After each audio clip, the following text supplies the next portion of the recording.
राजा साहब के trade chairman है के ट्रेड के हमारे साथ मौजूद हैं। बहुत शुक्रिया अली फरीद ख्वाजा साहब, प्रोग्राम के लिए आपने वक्त निकाला।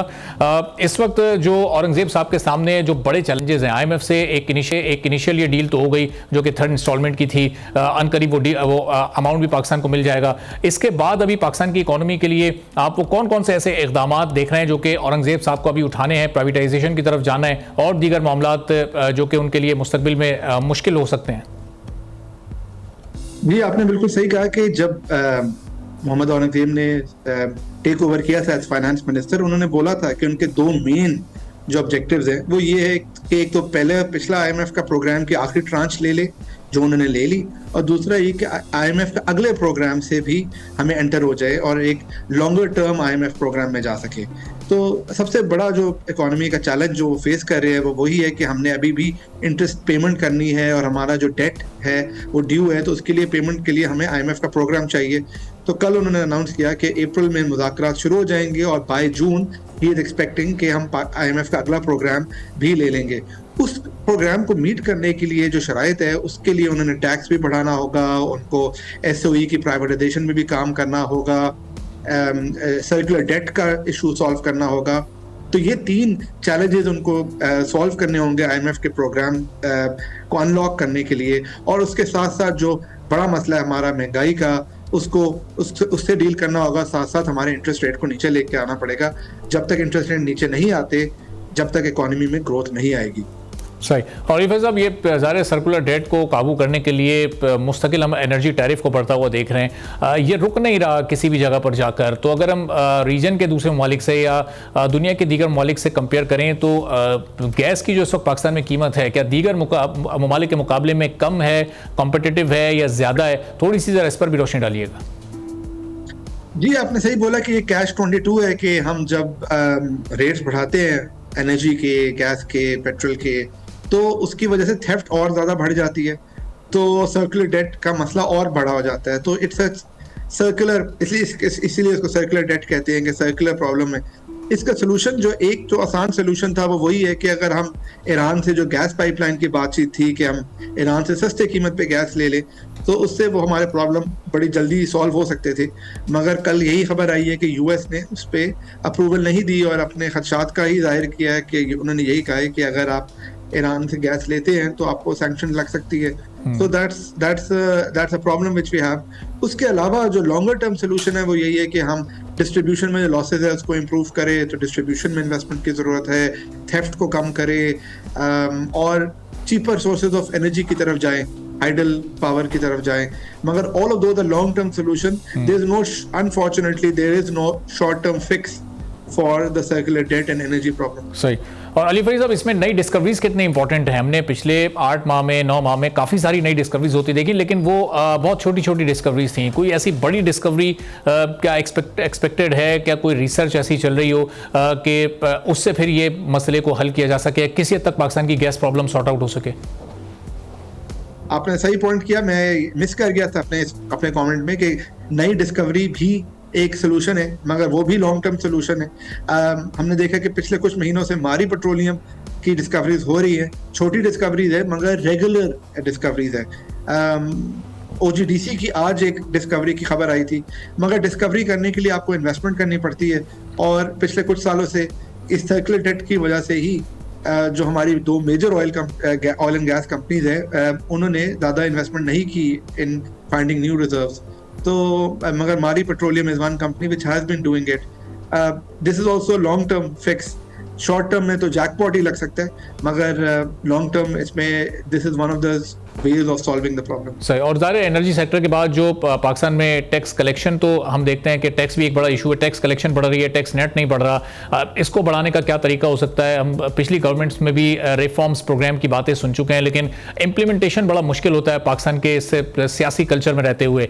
तो ये इस बार हम किसी चेंज की तवक्को रखें? ये जो कई हज़ार अरब का एक डिफरेंस आ रहा होता है पाकिस्तान में टैक्स कलेक्शन में, वो इस बार कवर अप होता हुआ आपको नज़र आ रहा है? कुछ इसके लिए मजीद रिफॉर्म्स की ज़रूरत होगी?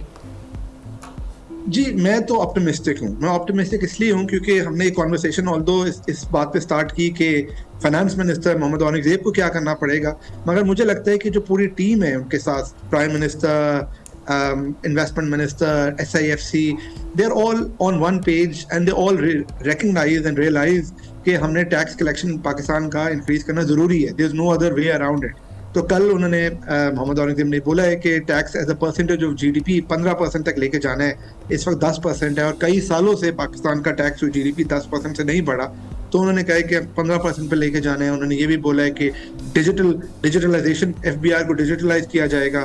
तो मगर मेरे ख्याल में जो सबसे पॉजिटिव बात है कि this is not just his agenda. This is the agenda of everybody in the government, whether he's the planning minister, whether he's the investment minister, whether he's the economic affairs minister, or whether it's the SIFC. They're all on one page and they know कि इस tax reforms के अलावा कोई there's no way out. लेकिन अली भाई साहब, ये ज़ाहिर है जिस सेक्टर पर भी टैक्स लगाने जाते हैं जो टैक्स नेट से आउट होता है वो फिर वो प्रोटेस्ट करने लगता है. अभी रिटेल सेक्टर को टैक्स नेट में लाने की बात हुई, वहाँ से प्रोटेस्ट फ़ौरन से सामने आया. इससे पहले भी माजी में हमने कई सेक्टर ऐसे देखे हैं. तो ये फिर ये इस कल्चर को कैसे ख़त्म किया जा सकता है? यानी एज इंडिविजुअल क्या हर एक शख्स को खुद भी ये सोचना पड़ेगा कि उसको भी टैक्स की सूरत में अपना एक किरदार अदा करना है इस मुल्क की बेहतरी के लिए, इस मुल्क की मईशत को स्टेबल करने के लिए? जी, आपने बहुत अच्छा पॉइंट रेज किया है और मेरा जो पिछला जब पॉइंट था वो इसी बात को मैं इंडिकेट करना चाह रहा था कि एक फाइनेंस मिनिस्टर इतने स्ट्रॉन्ग डिसीजन नहीं ले सकता. हमने देखा है, बार बार देखा है कि जब भी हमने या रिटेल को टैक्स करने की कोशिश की, या एग्रीकल्चर को टैक्स करने की बात की, या रियल एस्टेट को टैक्स करने की बात की, तो लॉबी ग्रुप्स इतने ज़्यादा स्ट्रॉन्ग है कि वो उस पर इतना प्रेशर क्रिएट करते हैं कि फाइनेंस मिनिस्टर्स की छुट्टी हो जाती है उस वजह से. मगर इसलिए इस बार मुझे जो इस बार ऑप्टिमिज्म इसी बात पे लगता है कि इस बार all the stakeholders, including most of the political parties, also are on the same. जी, किया कि हमें इंडिविजुअल का एहसास करना चाहिए और रियलाइज करना चाहिए, क्योंकि अभी बहुत पुरानी बात नहीं है. अभी 9 महीने पहले ही ऐसे हालात थे कि हमें लग रहा था कि मुल्क डिफॉल्ट कर जाएगा. और अगर मुल्क डिफॉल्ट करता है तो हम सबको as individuals, as corporate owners, as business owners, हम सबको इतनी बड़ी हिट लगती है कि हम उससे बेहतर है कि हम टैक्स दे दें और मुल्क को सस्टेनेबल ग्रोथ की तरफ लेके जाए जिसमें हम सबको फ़ायदा है. और सर, ये टैक्स देने की इंटेंशन तो शायद लोगों में मौजूद है, लेकिन वो जो एक ट्रस्ट डेफिसिट है, कदम एतमाद है कि हम टैक्स का पैसा गवर्नमेंट को देंगे तो वो सही जगह यूटिलाइज होगा या नहीं होगा, उसके बदले हमें फैसिलिटेट किया जाएगा या नहीं किया जाएगा. तो ये टू वे प्रोसेस के तौर पर ये चीज़ सामने आती है कि फिर गवर्नमेंट को भी थोड़ी से अपने अंदाज दुरुस्त करने होंगे कि वो आवाम के टैक्स का पैसा कहाँ पर इस्तेमाल कर रहे हैं.